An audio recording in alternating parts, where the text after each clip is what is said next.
4 വർഷങ്ങളിലേറെയായി ആഗോളതലത്തിൽ വലിയ പ്രതിസന്ധികൾ സൃഷ്ടിച്ച റഷ്യ-ഉക്രൈൻ യുദ്ധം അവസാനിക്കുകയാണെന്ന് റഷ്യൻ പ്രസിഡന്റ് പുടിൻ ഔദ്യോഗികമായി പ്രഖ്യാപിച്ചു. മോസ്കോയിൽ നടത്തിയ പ്രസ്താവനയിൽ സമാധാന ചർച്ചകളിലുണ്ടായ പുരോഗതി അദ്ദേഹം ചൂണ്ടിക്കാട്ടി. ഇത് റഷ്യയ്ക്കും യുക്രൈനും ഒരുപോലെ ഗുണകരമാകുന്ന കാര്യമാണെന്നും അദ്ദേഹം കൂട്ടിച്ചേർത്തു. 4 വർഷത്തിലേറെ നീണ്ട സംഘർഷത്തിന് പരിഹാരം കാണുന്നതിൽ അമേരിക്കൻ പ്രസിഡന്റ് ഡൊണാൾഡ് ട്രംപിന്റെ നയതന്ത്ര ഇടപെടലുകൾ നിർണായകരമായെന്ന് റഷ്യൻ വൃത്തങ്ങൾ സൂചിപ്പിക്കുന്നു. യുദ്ധം അവസാനിപ്പിക്കാൻ സഹായിച്ചതിന് യുഎസിനോട് നന്ദിയുള്ളവരാണെന്ന് പുതിൻ തന്നെ വ്യക്തമാക്കിയിട്ടുണ്ട്. സമാധാന ചർച്ചകൾക്ക് അനുയോജ്യമായ അന്തരീക്ഷം ഒരുങ്ങുന്നതിനായി മെയ് 9 മുതൽ 11 വരെ 3 ദിവസത്തേക്ക് ഇരു രാജ്യങ്ങളും വെടിനിർത്തൽ നടപ്പിലാക്കുമെന്ന് ട്രംപ് നിർദ്ദേശിച്ചു. ഈ കാലയളവിൽ സൈനിക നീക്കങ്ങൾ പൂർണ്ണമായും നിർത്തിവെക്കാനാണ് തീരുമാനം. വെടിനിർത്തലിനോടൊപ്പം തന്നെ ഇരു വിഭാഗത്തിന്റെയും കൈവശമുള്ള 1000-ഓളം തടവുകാരെ പരസ്പരം കൈമാറുമെന്നും ട്രംപ് ആവശ്യപ്പെട്ടു.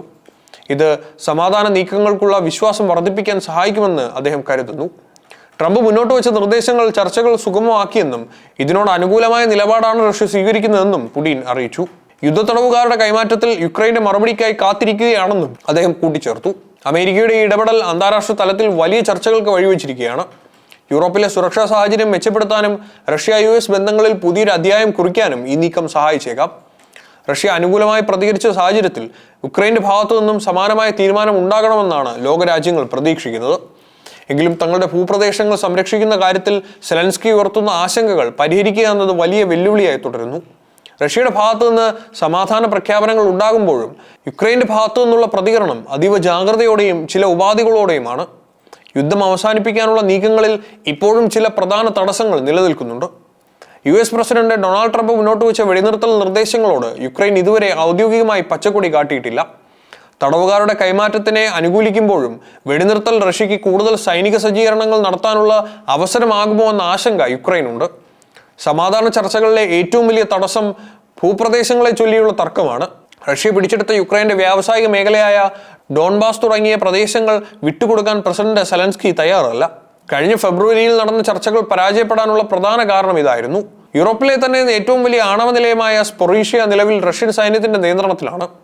ഈ നിലയത്തിന്റെ നിയന്ത്രണം ആർക്കായിരിക്കണമെന്ന കാര്യത്തിൽ അന്താരാഷ്ട്ര തലത്തിൽ തർക്കങ്ങൾ തുടരുന്നത് സമാധാന ഉടമ്പടി വൈകാൻ കാരണമാകുന്നുണ്ട്. യുക്രൈനുള്ളിൽ തന്നെ വലിയൊരു വിഭാഗം ജനങ്ങൾ റഷ്യക്ക് മുന്നിൽ കീഴടങ്ങുന്നതിനോ ഭൂമി വിട്ടുകൊടുക്കുന്നതിനോ എതിരാണ്.